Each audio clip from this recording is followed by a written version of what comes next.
AI की वजह से रैम और स्टोरेज का संकट, एप्पल का अब तक का सबसे बड़ा प्राइस हाइक, भारत में मैकबुक, आईपैड और कई एप्पल डिवाइसेस की कीमतें अचानक हजारों नहीं बल्कि कुछ मॉडल्स पर तो लगभग 1 लाख तक बढ़ गई है।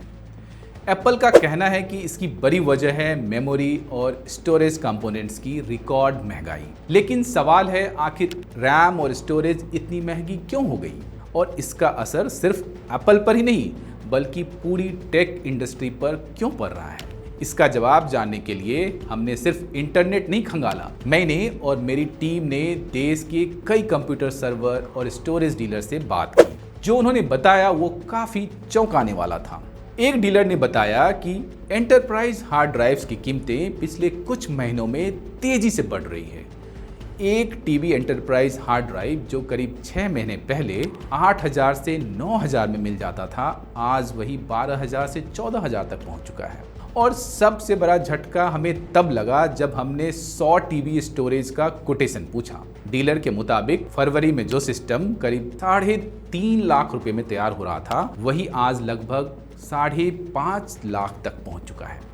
यानी कुछ ही महीनों में 2 लाख की बढ़ोतरी। सिर्फ एक दो डीलर नहीं, अलग अलग शहर के कई डिस्ट्रीब्यूटर ने हमें बताया कि यही ट्रेंड है। और ये ट्रेंड कहता है कि मेमोरी और स्टोरेज कंपोनेंट्स की कीमतें लगातार ऊपर जा रही है। लेकिन आखिर ऐसा क्यों हो रहा है? इस बार वजह बाढ़, युद्ध या महामारी नहीं है बल्कि एआई। जी हाँ, आपने सही समझा, आर्टिफिशियल इंटेलिजेंस। आखिर एआई का इससे क्या लेना देना है? आइए समझते हैं इस वीडियो में। कुछ साल पहले तक स्मार्टफोन कंपनियों की सबसे बड़ी रेस कैमरा, प्रोसेसर और फास्ट चार्जिंग को लेकर होती थी। लेकिन अब पूरी इंडस्ट्री की सबसे बड़ी चिंता बन चुकी है मेमोरी। आज open AI, Google, Microsoft, Meta और अमेजन जैसी कंपनियां दुनिया भर में विशाल एआई डेटा सेंटर बना रहे हैं। एआई सिर्फ सॉफ्टवेयर नहीं होता, उसके पीछे हजारों सर्वर्स लगातार काम करते हैं और उन सर्वर्स को स्मूथ चलाने के लिए चाहिए high speed RAM, high bandwidth memory यानी HBM DDR5 मेमोरी और बेहद तेज स्टोरेज। यहीं पर सप्लाई का पूरा खेल बदल गया। रैम आखिर इतनी महत्वपूर्ण क्यों है, ये हम आगे समझते हैं। स्टोरेज और रैम दोनों अलग अलग चीजें हैं। स्टोरेज वह जगह है जहां आपका डेटा सेव रहता है और रैम यानी रैंडम एक्सेस मेमोरी।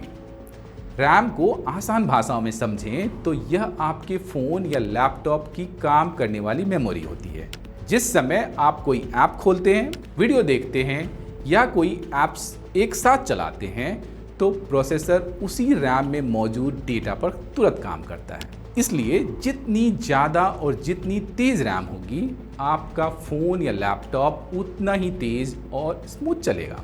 आप जब एक साथ व्हाट्सएप, इंस्टाग्राम, यूट्यूब और गूगल मैप्स चलाते हैं तो ये ऐप्स रैम में ही एक्टिव रहते हैं। अगर रैम कम होता है तो ऐप्स बार बार रीलोड होंगे और फ़ोन स्लो महसूस करेगा। अब जरा एआई सर्वर्स की बात करते हैं। जहां स्मार्टफोन में 8 GB या 12 GB रैम होता है, वहीं एक एआई सर्वर में सैकड़ों GB से लेकर कई TB तक हाई स्पीड मेमोरी लगी होती है। और ऐसे सिर्फ एक दो नहीं बल्कि हजारों सर्वर साथ चलते हैं। यानी एआई इंडस्ट्री जितनी तेजी से बढ़ रही है, उतनी तेजी से मेमोरी चिप्स की मांग भी बढ़ रही है। सप्लाई पर इतना दबाव क्यों है? जब एआई कंपनियां अरबों डॉलर खर्च करके बड़ी मात्रा में मेमोरी चिप्स खरीद रहे हैं तो मैन्युफैक्चरर्स पहले उन्हीं के ऑर्डर्स पूरे कर रहे हैं क्योंकि उन्हें ज़्यादा मुनाफा मिलता है। इसी वजह से कंज्यूमर्स इलेक्ट्रॉनिक्स के लिए उपलब्ध सप्लाई कम हो जाती है और जैसे ही सप्लाई कम हुई, प्राइस ऊपर चली गई। इसके साथ ही इंडस्ट्री एक और बदलाव से गुजर रही है और वो है DDR4 से DDR5 मेमोरी की तरफ शिफ्ट। DDR5 ज़्यादा तेज है, AI, PCs, नई लैपटॉप्स और सर्वर के लिए बेहतर माना जाता है।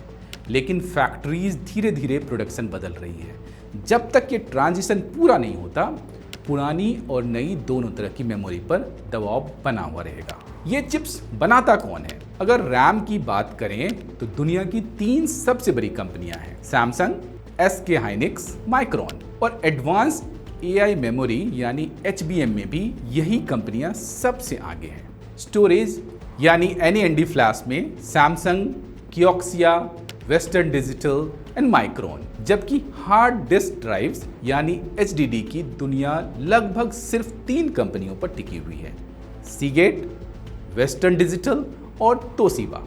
यानी पूरी दुनिया की मेमोरी और स्टोरेज सप्लाई कुछ गिनी चुनी कंपनियों के हाथ में है। और जब प्रोडक्शन का बड़ा हिस्सा AI की तरफ जाने लगे तो कंज्यूमर मार्केट में महंगाई आना लगभग तय है। एप्पल ने कीमतें क्यों बढ़ाई? एप्पल लंबे समय तक इसी बढ़ती लागत को खुद ही झेलता रहा, लेकिन अब कंपनी का कहना है कि मेमोरी कंपोनेंट्स की कीमतें इतनी बढ़ चुकी है कि कीमतें बढ़ाना लगभग अनिवार्य हो गया है। इसी वजह से भारत में MacBook, iPad, HomePod, Mac studios, Mac mini और दूसरे कई प्रोडक्ट्स महंगे हो गए हैं। कुछ हाई एंड मॉडल्स में तो कीमतों में लगभग 1 लाख रुपए का इजाफा देखने को मिला है।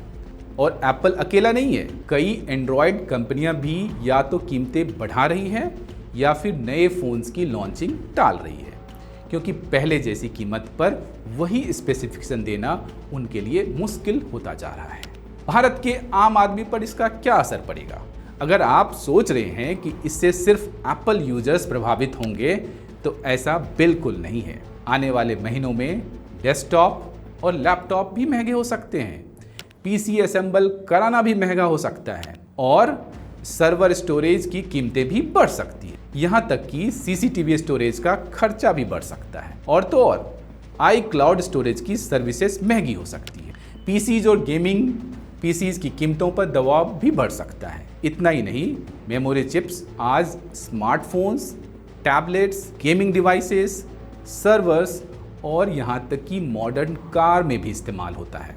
यानी अगर मेमोरी की कीमतें इसी तरह बढ़ते रही तो इसका असर लगभग हर इलेक्ट्रॉनिक प्रोडक्ट पर दिखाई दे सकता है।